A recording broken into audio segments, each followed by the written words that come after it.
Welcome to the Jack Hopkins Show podcast, where stories about the power of focus and resilience are revealed by the people who live those stories. And now, the host of the Jack Hopkins Show podcast, Jack Hopkins. Hello and welcome to the Jack Hopkins Show podcast. I'm your host, Jack Hopkins. Today, my guest in episode 3 is Georgia State Representative Esther Panitch. She's the only Jewish member of the Georgia House of Representatives. She was a co-sponsor of a bill designed to protect those in Georgia's Jewish communities.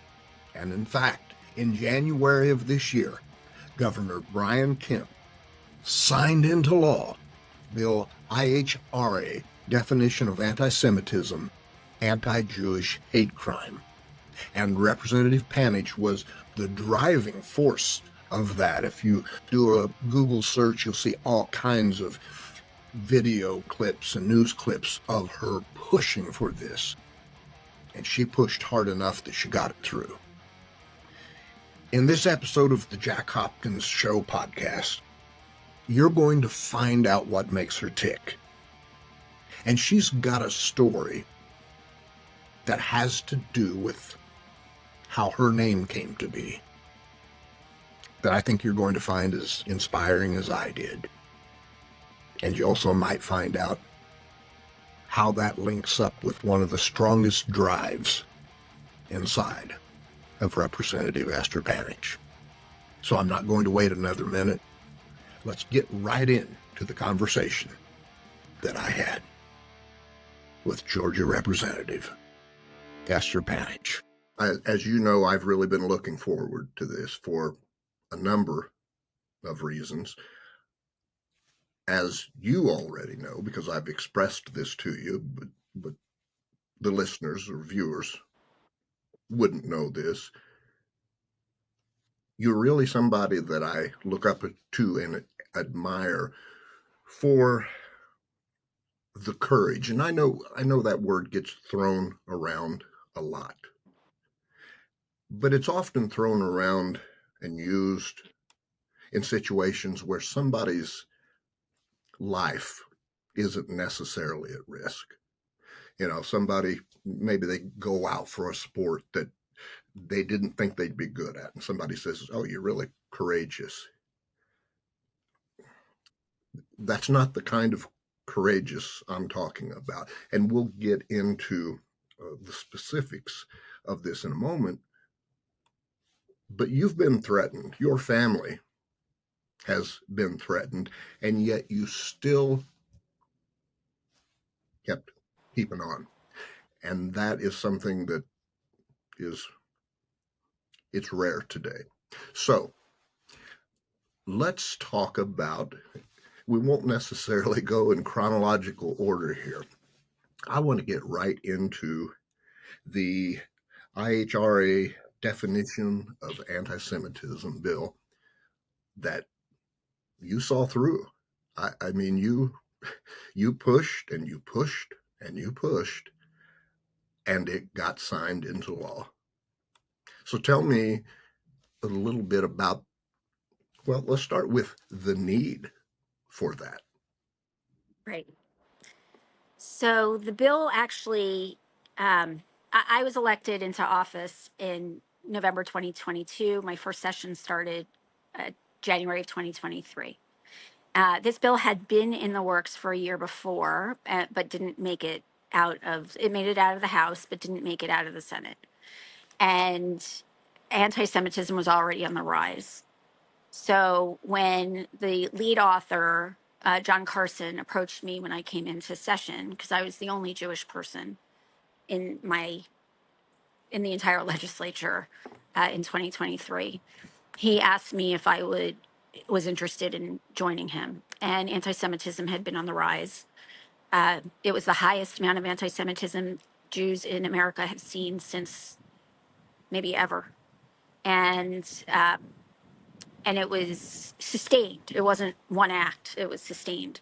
So I said, of course, I would help. And then it was moving along in its committees, and it wasn't really, there was no attention. There was attention to it in the Jewish community, but not in the Right. mainstream non-Jewish community in Georgia. And then my house received flyers, these awful, hateful, anti-Semitic flyers on my driveway, along with hundreds of other families that had received them that morning, in addition to the hundreds that had received them throughout the state prior to that. Now, the Jewish community knew about that, but the non-Jewish community didn't. So when I'm threatened, as a general rule, because it's not the first time I've been threatened, I'm a lawyer. I have been involved in high-profile litigation throughout my career. So I'm not afraid to take someone on. I took on the Boy Scouts in Georgia. We were the first firm to sue the Boy Scouts for past sexual abuse, and it helped drive them into bankruptcy. So not the and I was threatened in that case, not by the Boy Scouts, but by witnesses. So I'm not. It happens, and but I got really angry, and there was this decision I had to make very quickly. Was I going to report it, or was I going to hope it went away and not say anything? And because it had been happening for months, and nobody was doing anything and it wasn't stopping, I said, okay, this is the opportunity to make other people aware of what the Jewish community is going through. So I went public. I tweeted it. It immediately got responses by the governor, who pledged his support to the community, to to the attorney general, the highest ranking members of this state, and my colleagues who embraced me. And I got to explain to them what was going on with anti-Semitism, and that this bill would be a good step. This bill itself wouldn't solve the flyer problem because it's a First Amendment protected, at least at the moment, it's First Amendment protected speech. However, if this person, this group, which I don't want to identify to give them Right. any notoriety, but they go around the country doing this. So if somebody there took the next step and harmed somebody like me or any member of the Jewish community, then they could be prosecuted under the hate crime statute if there was a good definition of anti-Semitism. The problem previously was that the hate crime statute in Georgia, which only came about recently, in recent years, because of the murder of Ahmaud Arbery, talked about race, religion, or national origin. Race, Jews are not a race. Hitler called us a race. We are not a race. Religion, yes, and national origin wouldn't apply unless you're from Israel. So religion is only part of it. Jews are a people. We have a culture. It's not simply a religion. And so we needed a definition because a swastika doesn't go against the religion of Judaism. There's nothing in the Torah, the Talmud about what a swastika is. So I'm a defense lawyer. I would poke holes in that. So we needed a real definition of what it meant. And that's when it gained speed, was when I had been flyered. And so it kind of took on a life of its own. And notwithstanding all of that, there was significant opposition, and it made it out of the House again, and it died in the Senate for a second year.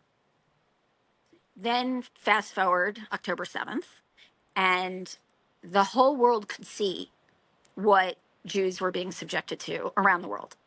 It was the largest loss of life in the Jewish community since the Holocaust. And we could see essentially the sewer grates coming up with all this vile anti-Semitic rhetoric coming from everywhere, from both sides. I used to think that it was just the right, the far right. It's not. It's the far left too. So they're just as dangerous. They're just as evil. They want the same ends, which is to rid the world of Jews. So they want to rid the world of Zionism, but 90% of the world's Jews are Zionists. And Zionism just means that Jews have the right to the homeland the same way any other people do.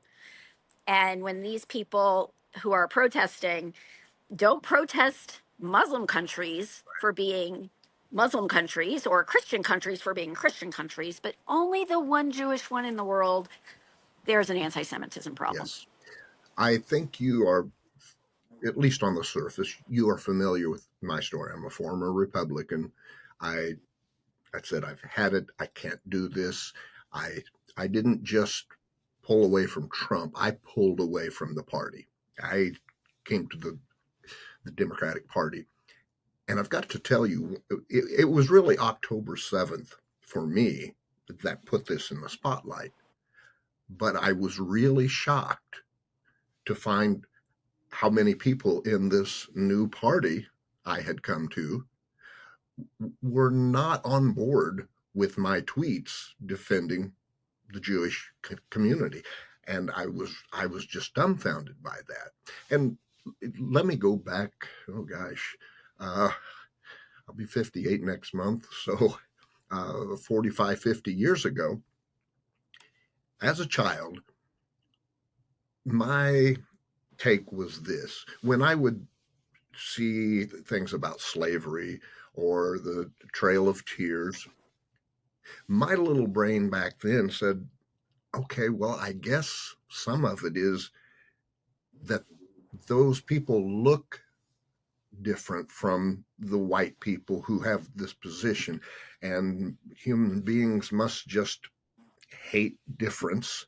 So that's it. But the one thing, when my grandfather would talk to me about the Holocaust, and I watched these videos and I'd see these photos and books, these people looked like me. And I couldn't get my head around that. And again, I'm talking as a child. I thought, what is it they hate about these people so much? I've got to tell you, like I said, I'm 58 or same as now. I still don't know. I still don't know in terms of nobody's ever presented me with a legitimate reason because there are none. No, you'll have the haters come out and they can give you 1,000 reasons, but none of them are legitimate. So tell me, at what age did you know, wow, this being Jewish thing is, I'm viewed differently? So I was in high school. I was a debate nerd in high school.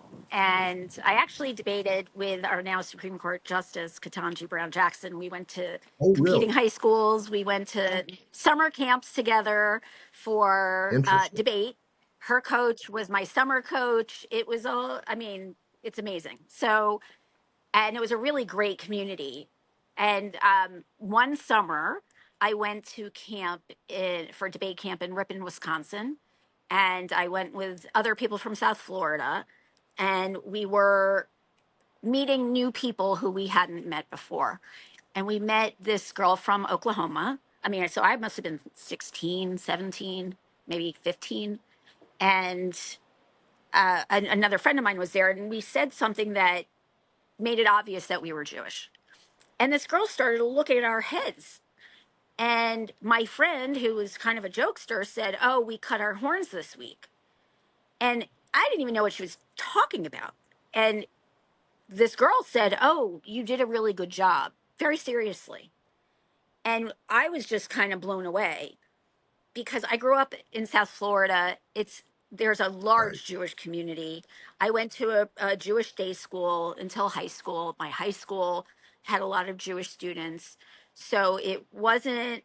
It, this wasn't. I wasn't around people who had never Sure. met Jews before. This girl had never met Jews before, and so all she knew was what she had either seen on TV or read, and she earnestly believed that Jews had horns, and that we were some other species essentially. Wow.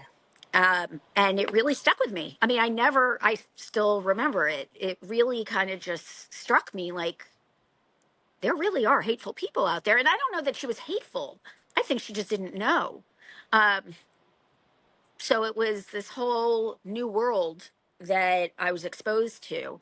Now, growing up, because I went to Jewish day school, I learned about the Holocaust like everybody else. And because my great aunt was murdered by Nazis in a roving gas truck when they first started. So I'm named for my great aunt who was murdered in the Holocaust. So I know the stories and I know what happened. And I used to think, who who could stand by something like this when it's happening right next to you? And and Hitler wasn't shy about what his ends were. He was pretty open about it. And now, not when I was a child, but now, after October 7th, we are living amongst people who would allow We that to are. happen again. And some of these people Yes. would encourage it. And it is incredibly dangerous.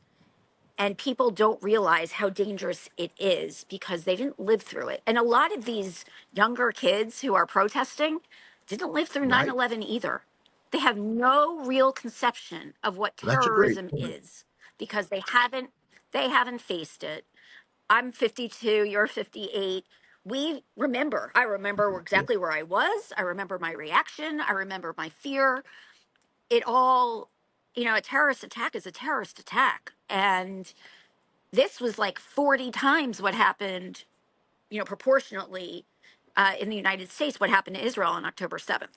So it's just, or maybe 20 times, I don't know, it's some exponential factor. It was just so horrific that, and these kids have no sense of that. They don't understand what it is to be terrorized. And they've just chosen the wrong side. But these are the same people who would become good Nazis. Right.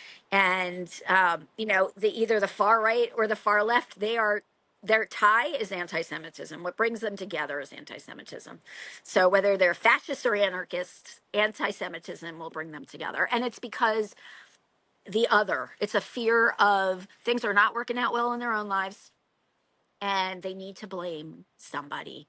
And Jews, because our numbers are so small, are an easy scapegoat. You know, when you talk about the young people and particularly young people who support Trump or the MAGA movement, who I would add almost certainly have no idea what they are supporting, what they're truly supporting. It always conjures up in my mind an object I'm sure you are very familiar with, and it's the Hitler Youth Knife. And when you watch the documentaries on the indoctrination that Mhm. the Nazis, how young they started, grooming them from such a young age.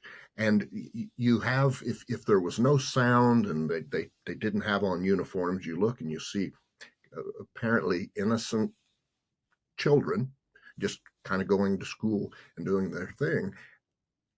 They were killers in the making. And I see that here in that I live in a county where in the 2020 presidential election, of the people who voted, 78% of them voted for Donald Trump. I mean, this is this is one of those MAGA havens. It's where I grew up, and on that note, I wanted to say too, I didn't grow up around. I didn't know anybody that was Jewish, so the focus of hate primarily at that time, especially among the generations before me, were African Americans, right? That's the closest Right. link uh, in terms of Hmm. slavery, and you still obviously had descendants of people who owned slaves. But as far as uh, the Jewish community, it was really only after I joined the Navy and got out of this little hole that I made fast friends with Jewish people, as I did with anyone else. And it just continued on that question of what is it? How did this come to happen? How can so much hate for these people exist? And when you mention October 7th, For me, I can't even imagine what it was like for you. But even for someone like me, it brought it to life. This this was no longer a black and white 1940s clip on the History Channel. This was happening like now. It's such an unacceptable concept. And to think that the presidential nominee for the Republican Party is promoting this type of hate and ideology leads me to my next question. I'm sure you are very grateful for the fact that Governor Kemp signed this into law. Very much so. With that being said, as a Democrat, what kind of tension is there on the floor between the two parties? And you've obviously done an outstanding job at reaching across the aisle and getting things done. There aren't many people doing that right now. How do you navigate that? It's interesting because last year, when my bill was kind of in their hands, I was more quiet about publicly coming out against certain people and positions. Now that my bill has passed, thank God, and it's law already, it's I feel more free to be a little more vocal Right. about things I don't agree with. So, because politics is politics, if you offend somebody and that's the wrong person, your bill's dead. So they have the power right now. The Republicans are the control all the governor's mansion, the Senate, and the House. So I can't get anything done without the help of the Republicans. And for that, I'm grateful that they did it. I am grateful to all the House leadership and the Senate leadership and everybody who stood up and spoke. They will forever be, they will always be my friend. And for that, if there's an issue, I will go to them privately first and say, listen, this is bad. And in fact, we have a couple bills. I don't want to jinx anything. We still have 2 more session days, but there are 2 bills that I have tried to put the kibosh on quietly behind the scenes. If they got to the floor and I spoke, they'd be embarrassed because they don't realize the damage they'll be doing to the Jewish community after passing HB 30. So it's as if they would be talking out of both sides of their mouths. But I'm hopeful that these bills are dead, and that's because of the relationship I had. I'm going to because I have the presumption if they were willing to do HB 30, then what they're doing now, which would be essentially opposite or inconsistent, is coming from a place of not of lack of knowledge, not intentional trying to harm anybody. So that's where I come to them, whether it's the governor or any of the leadership. Uh,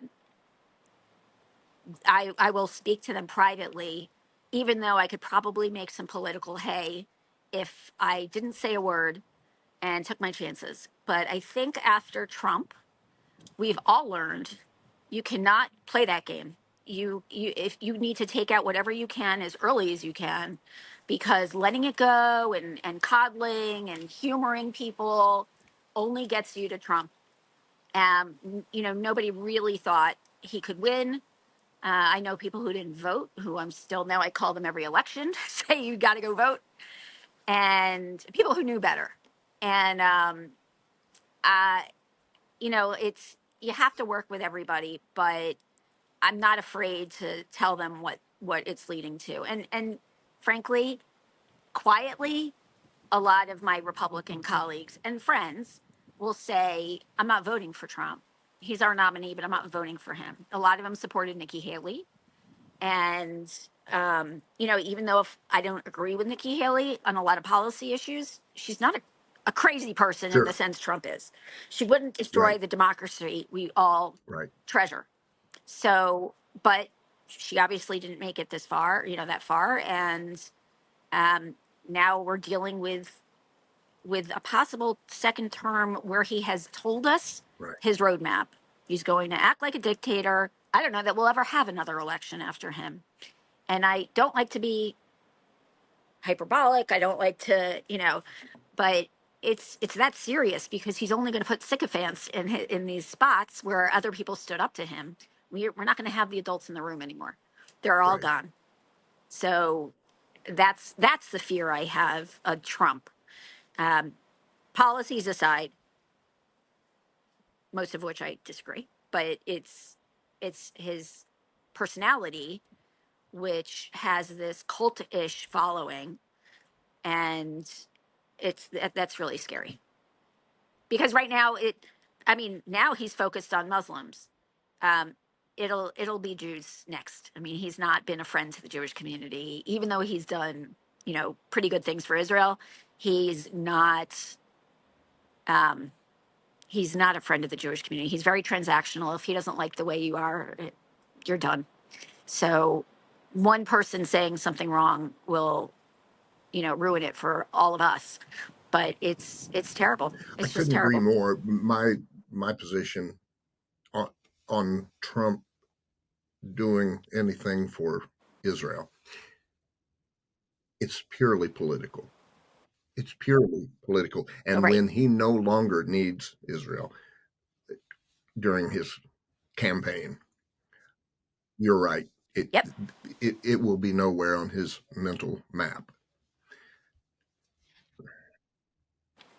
What is your fear, or your number one fear,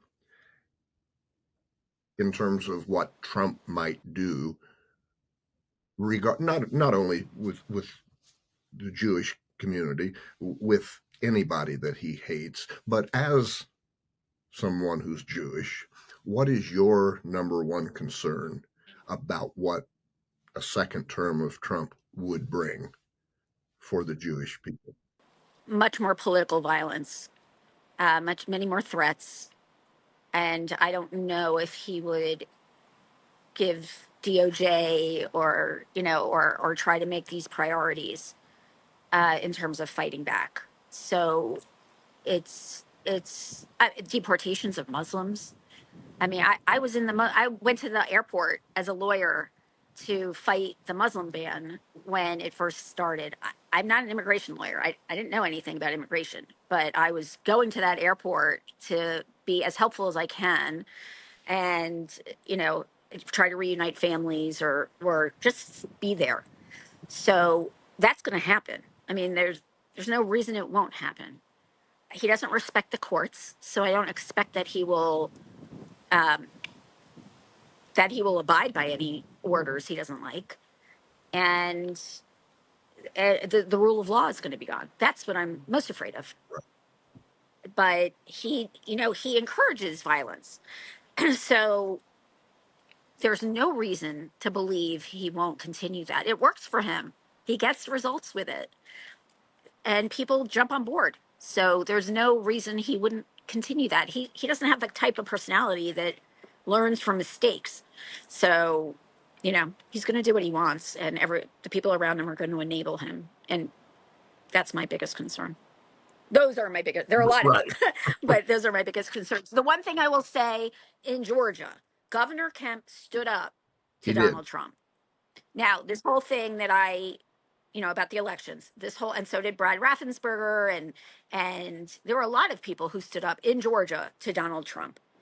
And so I am hopeful that any policy he tries to institute, if it's not good in Georgia, our governor or whoever will be governor along the line will put a stop to that. But it's an unknown. It's a It scary is. prospect. I think, as you stated, there are things that we can kind of maybe lean into with the assumption of we kind of know how it would go. But like you said, the scary part is at the end of the day, they are still variables that are unknown.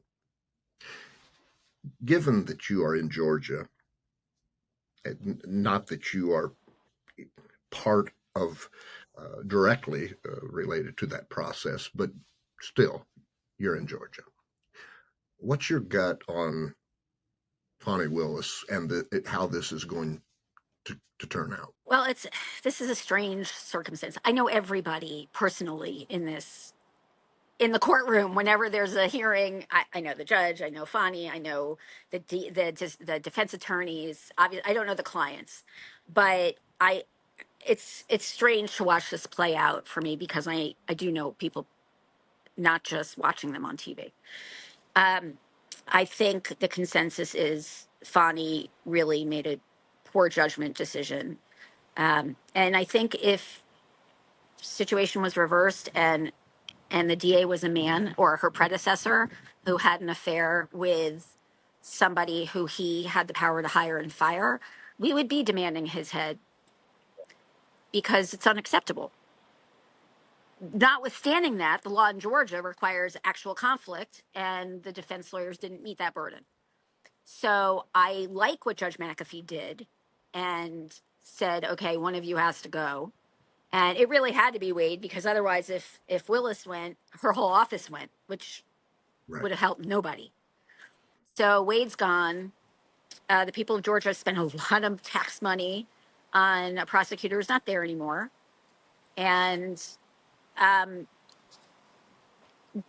but we'll see what happens with the prosecution. I don't think it's obviously the indictment's not going to be dismissed for that. That's not the remedy that happens in a case like this. So, he dismissed 3 counts, but they can refile and supersede the indictment. They can go back to the grand jury and try to get it again if they want to. And then we'll see. I mean, I'm frankly, I'm hoping he gets convicted somewhere else, so we Sure. don't have to go through this. This is a drain on Georgia. It doesn't mean it shouldn't be done. You can't ignore the president, or at the time, violating the law like that. But it's not a good thing for our state to have to be in the middle of this.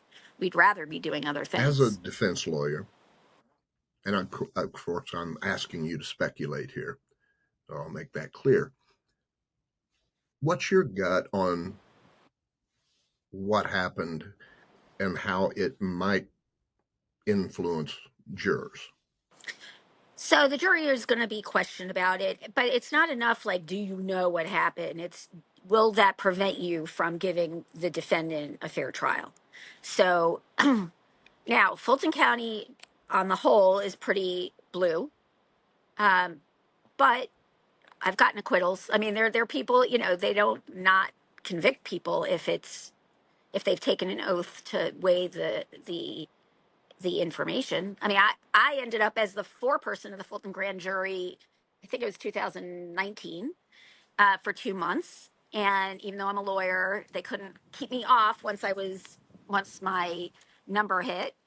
It's not like a trial voir dire that you see on TV where they ask you and then they exclude you. So I thought it was the coolest thing because as a defense lawyer, I'm not allowed in the grand jury room.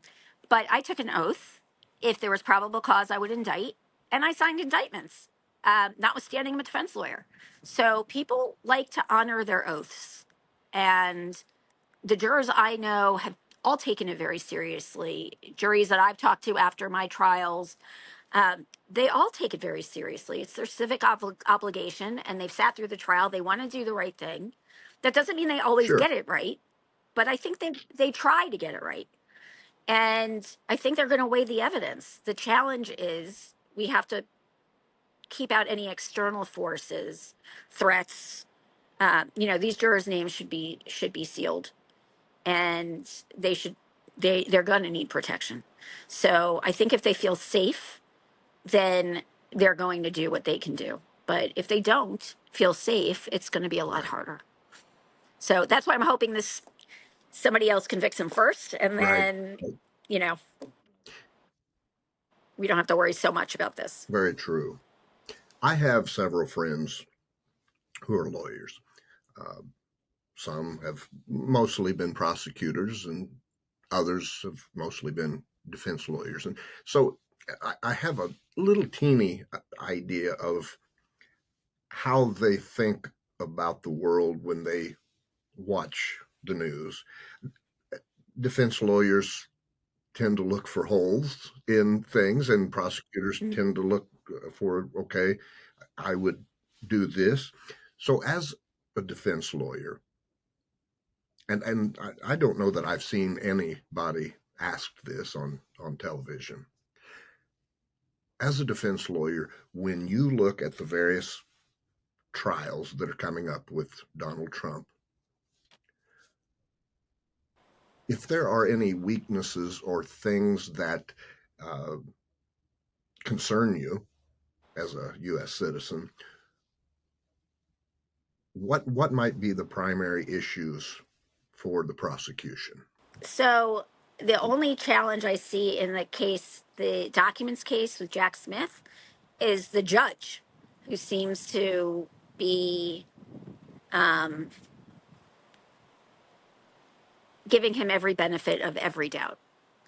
And fortunately, she's not the final word on things. She's an important word, but the 11th Circuit above her has no problem kind of sending stuff back to her and saying, do it right this time. So, but the case itself, I think, from what I know, and Sure. I'm not in the courtroom, I'm not privy to all the discovery. I know what everybody else knows, just from watching on TV. It seems pretty straightforward about. He had these documents. He was asked to return them. He failed to. Not just refused to return them. He hid them, which is consciousness of guilt. So I don't know that that's a difficult case in terms, if this was Right. anybody else and not a president or a former president. The Fulton County case, I think the weakest part is probably against the quote unquote fake electors, because I'm not talking about the lawyers who were involved. I think they should be held responsible, and some of them already pled. It's the lower level people who relied on lawyers and took their advice. And I'm not saying all of them. I'm not saying it's not a case. I'm just saying if I had to judge the weakest to the strongest, I think the fake electors are at the bottom. Again, that doesn't mean that they shouldn't be prosecuted and punished if they're found guilty. But definitely Trump is the head of the snake. I mean, he's the one, or the head of the whatever it's called. He's the one. He put it together. He sent people out in different directions. It is a criminal conspiracy, and what people don't understand is that co-conspirators don't have to know everybody else in the conspiracy. My own clients have a hard time understanding that. You could, when people get indicted, if it's a part of a conspiracy, there are going to be people at the top and there are going to be people at the bottom, and most bottom people don't know each other, and most of them have never met the top. There are people in between, but they're all culpable for what happens in the conspiracy. So the bottom is as responsible for the people at the top as the top are as responsible for I people at think the bottom. you've just hit So on such an important thing, because it is so easy for the average person just watching the news or reading something online to see how this thing all fits together as these people who all get together somewhere at various times, and they all are part of the discussion, and they all know each other.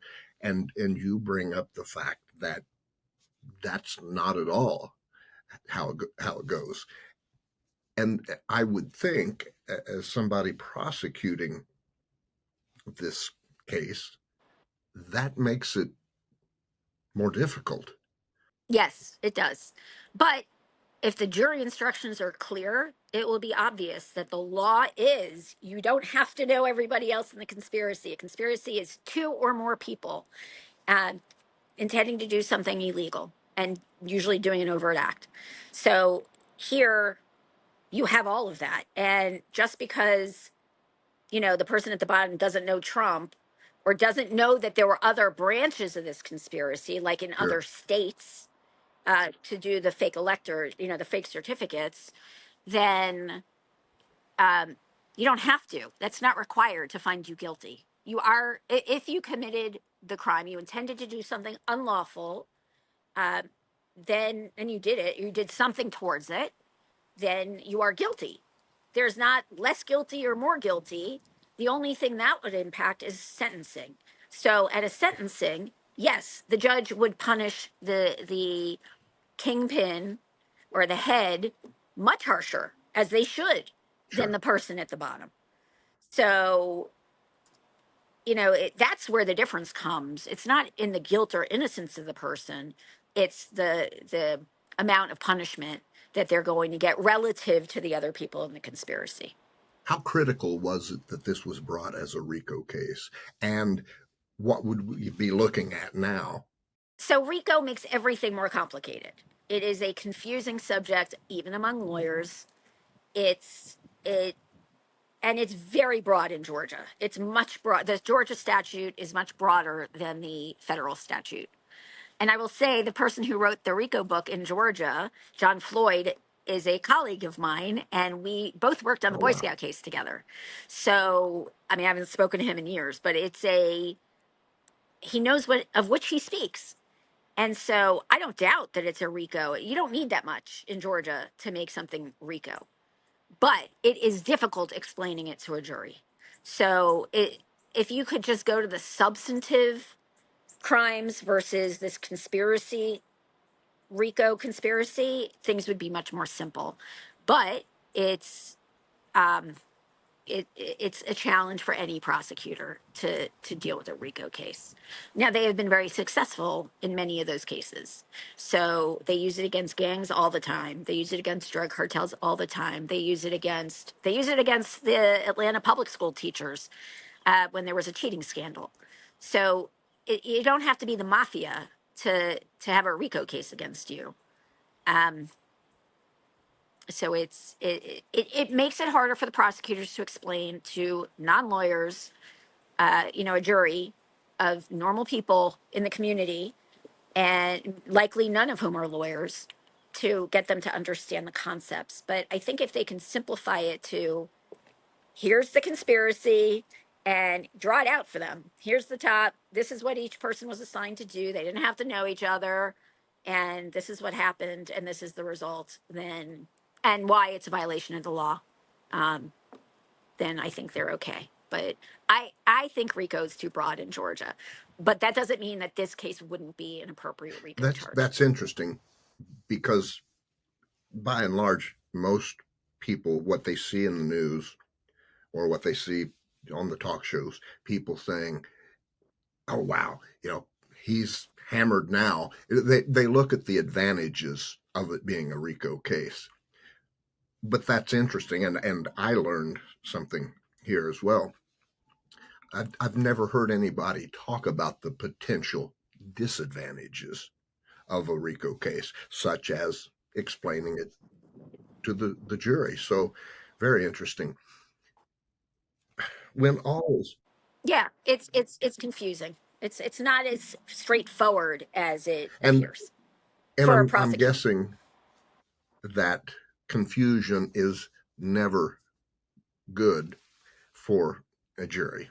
Right, and it's never good for a prosecutor. So, it's hard for jurors to convict somebody of something they Right. don't understand. So, it falls on the prosecutor to explain it and to get the jury to I'm understand sure it. on the other side of the coin, I'm sure confusion was probably beneficial for a defense lawyer, that when you had Yes. them unsure of something, that was in your favor.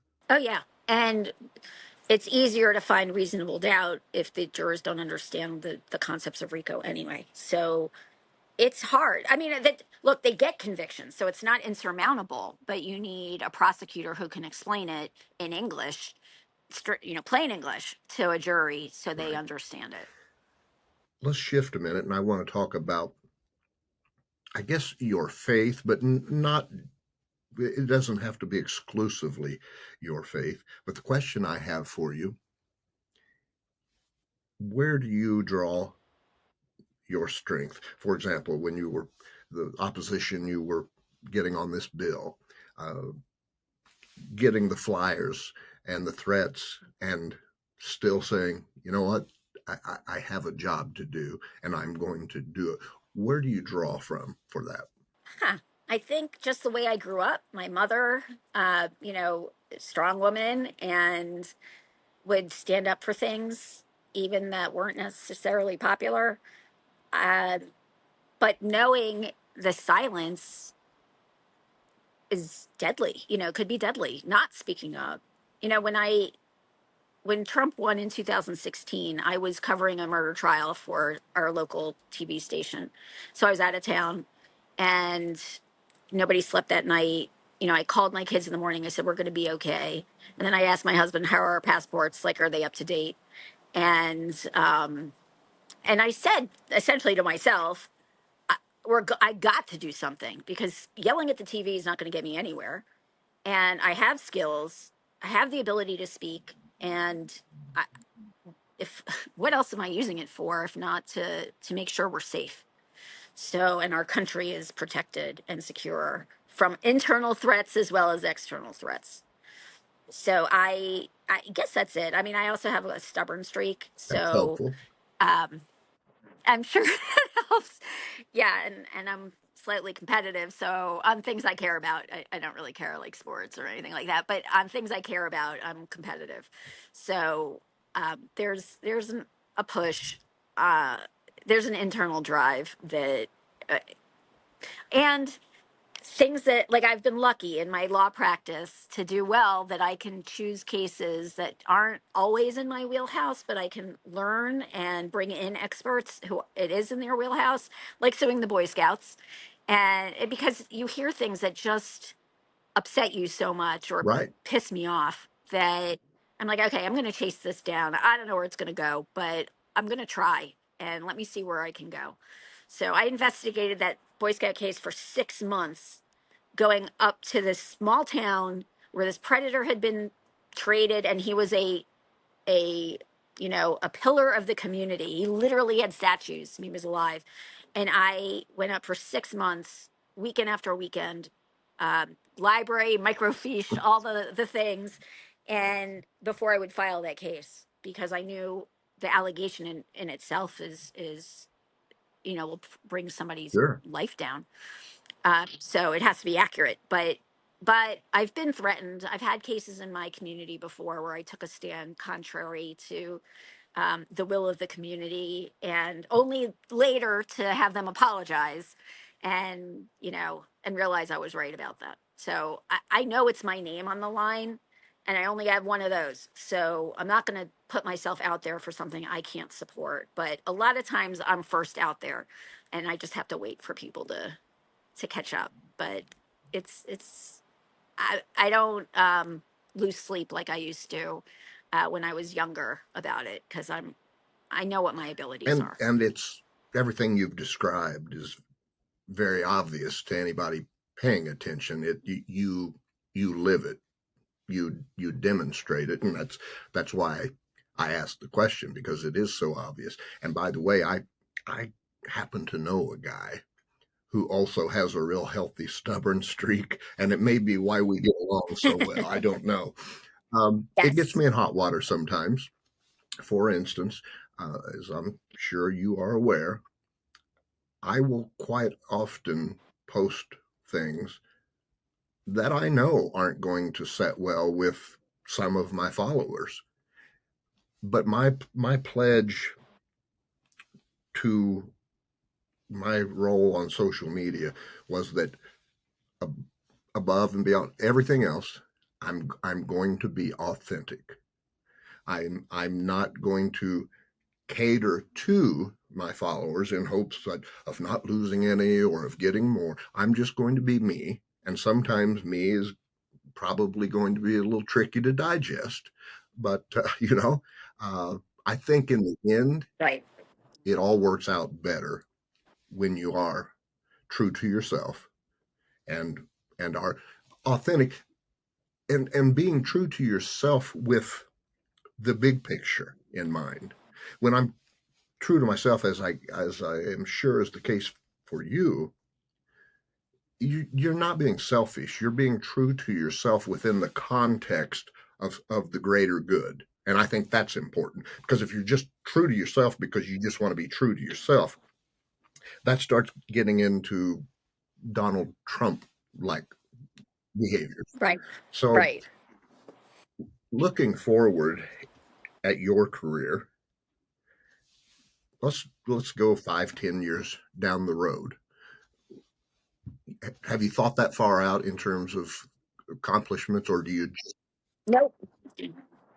Nope. I have always been a go with the flow kind of person, but if I see an opportunity or something presents itself, then I'm not hesitant to go after it. Um, I'm much better on my feet than I am planning ahead. Uh, I didn't intend to run for office. It was There was an opportunity. I was told by two non-Jews in the legislature that there would be no Jews in the legislature if people didn't run. I put my name in thinking, okay, someone else who's equally qualified will put their name in and then I can kind of back out. I was living my best life. My kids had just gone off to college. I have a place in the mountains. It was, this I wasn't looking for this. I know how ugly politics right? is. So I didn't need this.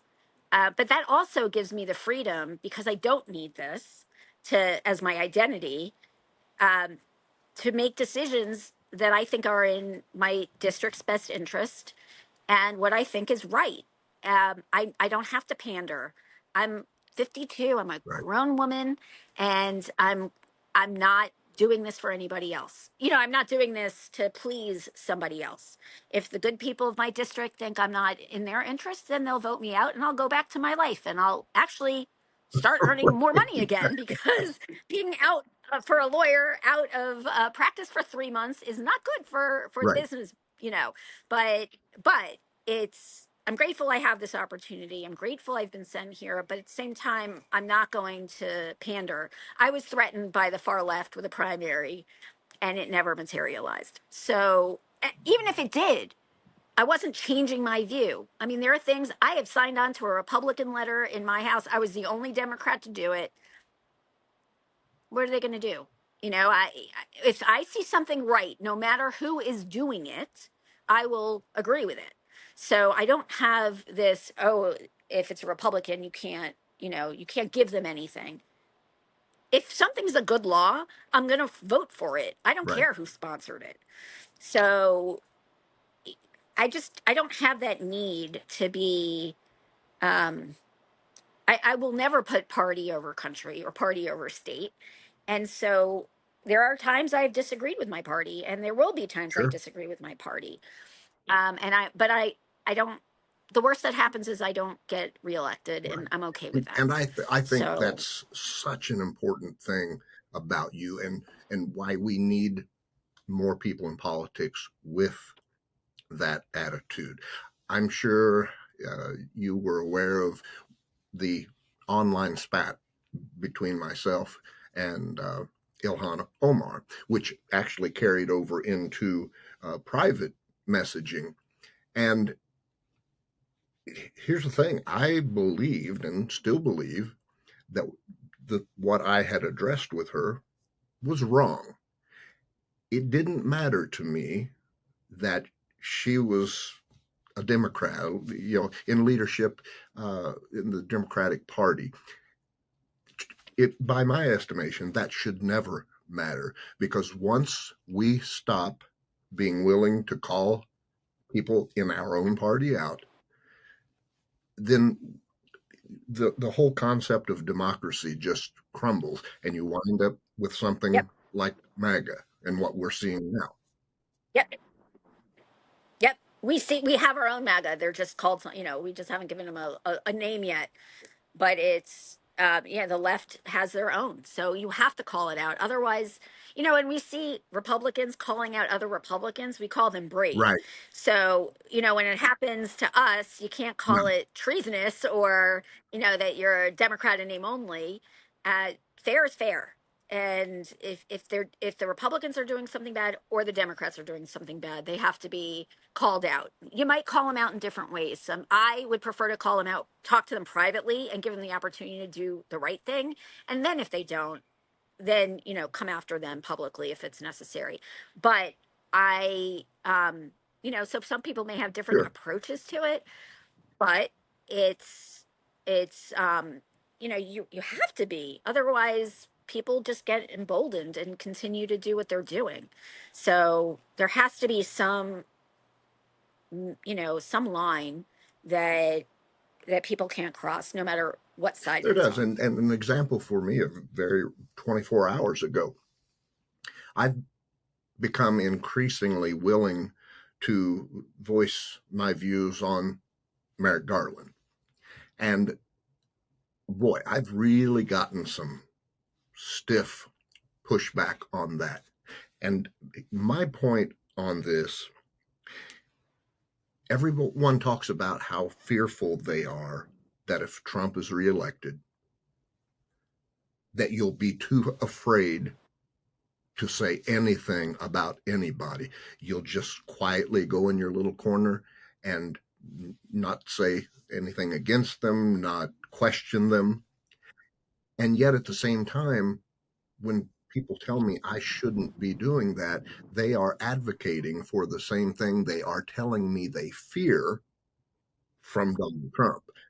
And Correct. so I want people to understand that if you, in the name of patriotism, say, nope, I'm not saying anything negative about anyone, even when I believe there is something to be said, you are conditioning yourself to get ready for what you fear. Yep. And I just refuse to do that. Yep. Which is why we get along so well. It really is. Yes, because look, nobody's going to save Right. us but ourselves. There's no, superhero coming in to swoosh in and say, "Okay, bad guy, you're out." We have to do this. We have to protect ourselves. So, when you're a kid, you think, "Oh, the adults know what they're doing." The adults sometimes Right. don't know what they're doing, and so other adults have to step in and fill the gap before someone truly evil steps in and fills the gap. So I'm still learning things, but I have never been regretful for Right. speaking up. And even if it brings attention that isn't nice, again, I have plenty of friends. I love my friends. They love me. I will much better react if a friend says, "Look, you're quietly, look, maybe you want to think about what you just Sure. posted." Uh, I'll take a look at it. If some Right. troll does it, I'm going to get defensive. So it's a way you approach people too, but you have to be able to speak out, because soon we're not going to be able to, without it, you're not going to be able to speak out, and it's too It late is. at that point. And as we wind things up here, you mentioned superhero. My wife knows full well, and I mean this, you are one of my superheroes. I talk about our exchanges with my wife all the time. When I told her you were going to be a guest, she said, "Oh wow, I know you are amped up about this because you think so highly of her. You are a leader in the way that I think matters. You are fearless behaviorally. You know what is right and what is wrong, and you stand up for what is right. And the thing that I see lacking in politics, and maybe it's always been lacking, are people who have that moral compass with right and wrong and then follow it rather than being pulled or pushed one way or the other. Not to say that that's can't ever be a factor. There are negotiations and you have to work with others, but there are too many people who are willing to give up on what they know is right. and side with what is wrong. You don't do that. And on behalf of this country, I thank you for that. You're very kind, and don't give me a bigger head. But I'm also a human being, and politicians are human beings. We're going to Sure. screw up. Yeah. I've screwed up. I'm going to continue. I'm sure it's going to happen again. But I think part of it is I'm willing to apologize and acknowledge if I screwed up. And that's what we don't see is people saying, I'm sorry. Because you could, which I don't understand, because I've never said I'm sorry and people not be okay. I've never done anything terrible that, has Right. irreparably harmed somebody.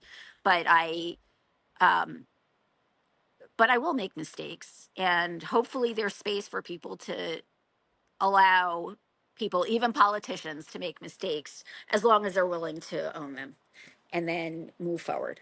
But none of us are perfect. So, Oh, but thank you. well, That's very kind, Jack. And I love that you've used your platform for your powers for good. And I'm happy that you're on my side and not on the other side.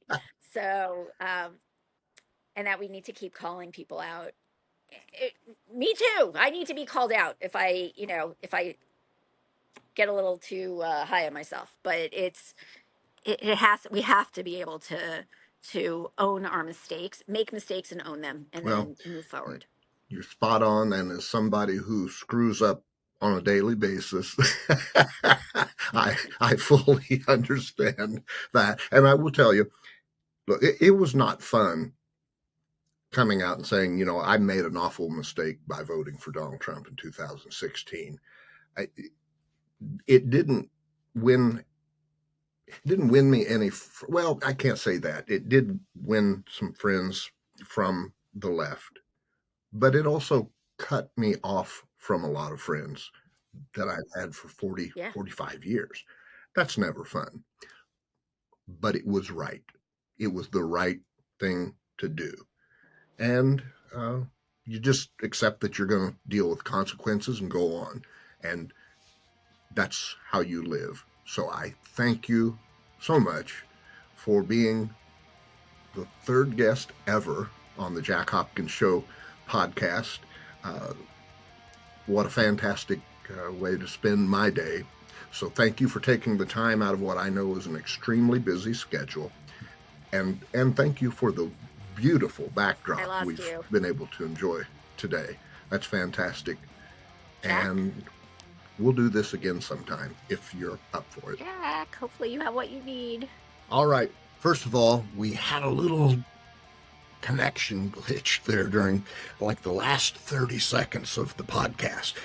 But I think you'll agree that in no way, shape, or form took away from the powerful insights and the stories that I'm sure will last for you for years to come that Representative Panitch delivered during that podcast.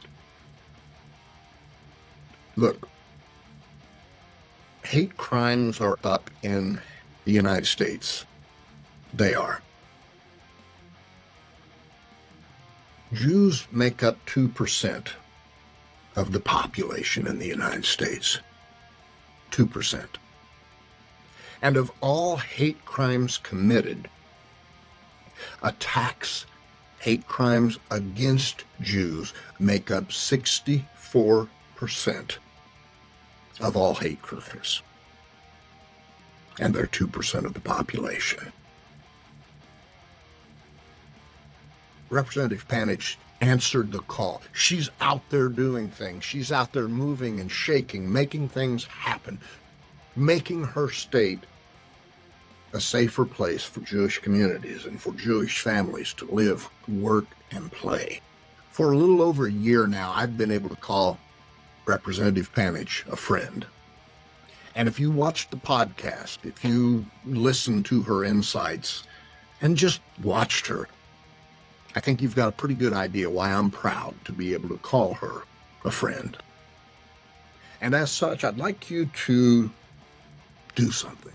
I'd like for you to follow her on Twitter at the letter E, Panage, Panage. And then check out her website, which will take you to her law practice website at panachivory.com. Panage and then ivory, like the keyboard of a piano or an elephant tusk. Panachivory.com. I want to thank you again for joining us today on the Jack Hopkins Show podcast. Please be sure to hit like and subscribe. And I will see you on the next episode of the Jack Hopkins Show podcast. I'm Jack Hopkins.